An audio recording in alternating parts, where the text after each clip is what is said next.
सूर्य डूबता धर दुख की अंधियारी छाई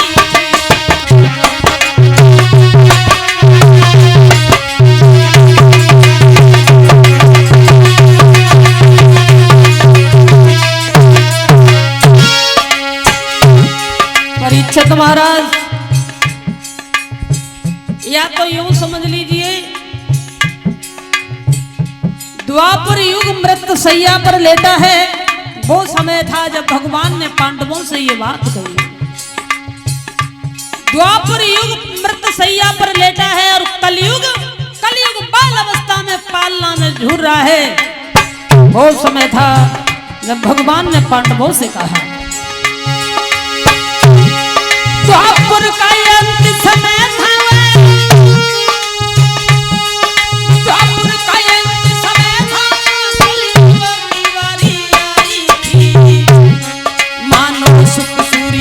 बता हर दुख की अंधियारी छाई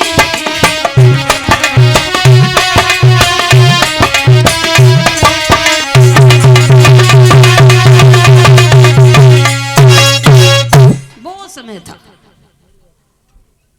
युधिष्ठिर कहने लगे, प्रभु जब आप चले जाएंगे तो आपके जाने के बाद में फिर हम कैसे रहेंगे, क्या होगा हमारा? आपके बिना तो मेरा मन भी नहीं लगेगा, आप हमें भी कोई उपाय बताओ। भगवान कहने लगे, भैया अगर आप कहीं जाना चाहते हो तो हिमालय में गलने के लिए चले जाओ। भगवान ने जब ये बात कही है और भगवान श्याम सुंदर जो थे वहां से चले जाते हैं। पांडव जो थे इन्होंने मैया द्रौपदी को संग लिया और अपने पुत्र वो नाती परीक्षित को हस्तिनापुर का राजा बनाया, राज तिलक किया। अब हस्तिनापुर के राजा बने हैं महाराज परीक्षित जी। पांडव वहां से हिमालय में गलने के लिए द्रौपदी को लेकर के चले गए। अब पांडव जब चले जाते हैं बड़े हर्षोल्लास से परीक्षित महाराज हस्तिनापुर पर राज्य कर रहे हैं, बड़े प्रेम से रह रहे हैं। रहते रहते इन्हें काफी दिन हुए।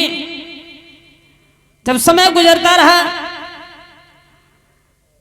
एक दिन परीक्षित महाराज के दिल में विचार आया, जब से हमारे दादाजी गए उस दिन से हम तो दरबार में ही बैठे रहते हैं। सुबह ही चले जाते हैं, दरबार में बैठते हैं, शाम होती है घर आते हैं, सो जाते हैं, सुबह फिर दरबार में चले जाते हैं। दादाजी जब से गए हैं हमने कभी बाहर नहीं निकल के देखा है कि बाहर क्या है, कैसा हो रहा है और कैसे लोग हैं। आज हम दरबार में नहीं जाएंगे, आज हम शिकार खेलने जाएंगे। महाराज परीक्षित जी ने जाकर के अपनी पत्नी को ये बात बताई है, रानी हम शिकार खेलने के लिए जा रहे हैं। तो नवलदे कहने लगी, महाराज जा रहे हैं आप जाइए। नवलदे ने देखा कि हमारे महाराज शिकार खेलने के लिए जा रहे हैं, तो नवलदे ने पति का बड़ा आदर सम्मान किया। महाराज हुआ ऐसा, जब चले परीक्षित महाराज शिकार खेलने के लिए,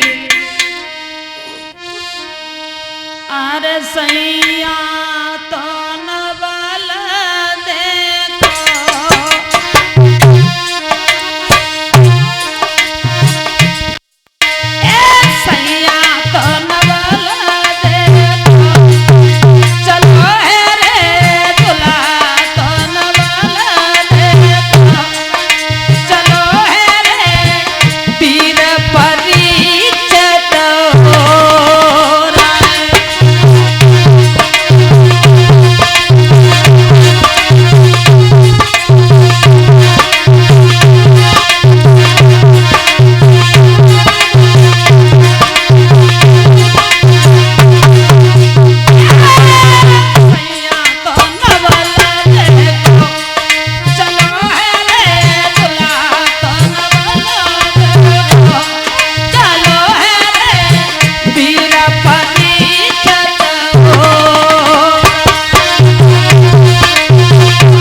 चली आरती लेके आई, चमक दीपक जाल थाल सोने को लोई रे।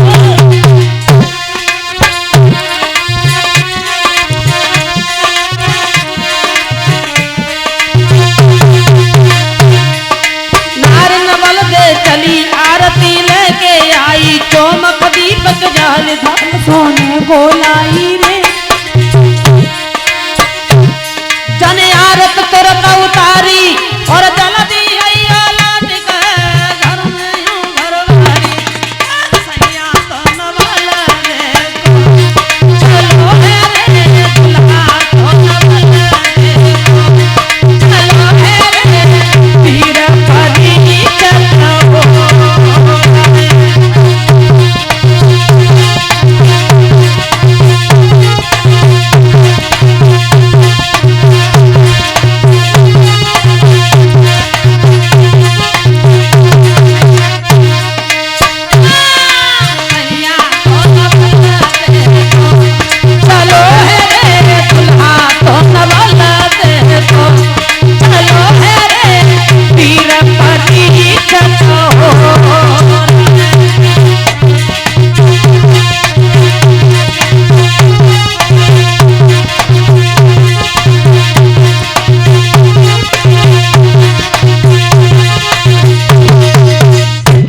चले महाराज परीक्षित शिकार खेलने के लिए। पत्नी ने बहुत बड़ा आदर सम्मान किया है, आरती उतारी है, तिलक किया है महाराज का। उसके बाद में अपने पति से कहा आप जाइए। महाराज बैठे हैं अश्व पर, हाथ में अस्त्र शस्त्र लिए और ये शिकार खेलने के लिए आगे बढ़े। धीरे धीरे परीक्षित महाराज शिकार खेलते हुए जब जंगल में पहुंचे हैं शिकार के लिए, अब मूड बनाया था उन्होंने शिकार का। महाराज मूड बना के तो चले से घर तक कि हम शिकार खेलने जा रहे हैं, शिकार करेंगे बाग में। जब वे जंगल में पहुंचे तो उन्होंने क्या देखा, एक गाय है, वो रो रही है, रमा रही है और भाग रही है। गाय के पीछे एक 3 पैर का बैल है, वो भी गाय के पीछे भाग रहा है। और बैल के पीछे एक काला कलूटा इंसान है, वो हाथ में मुगदर लेकर के भाग रहा है। परीक्षित महाराज ने जब ये दृश्य देखा अपनी आंखों से, बाजी वाह, मैं क्या देख रहा हूं अपनी आंखों से। हमारे भारत देश में हिंदू धर्म में लोग गाय का पूजन करते हैं, सम्मान करते हैं, मां का दर्जा देते हैं।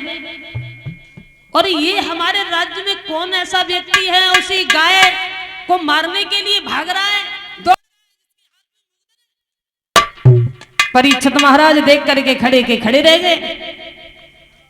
थोड़ी देर के बाद में गाय के सामने खड़े हुए और जवाब दिया, मैया आप रुक जाओ, क्या बात है, ये व्यक्ति आपको क्यों मारना चाहता है, पूरी बात हमें बताइए।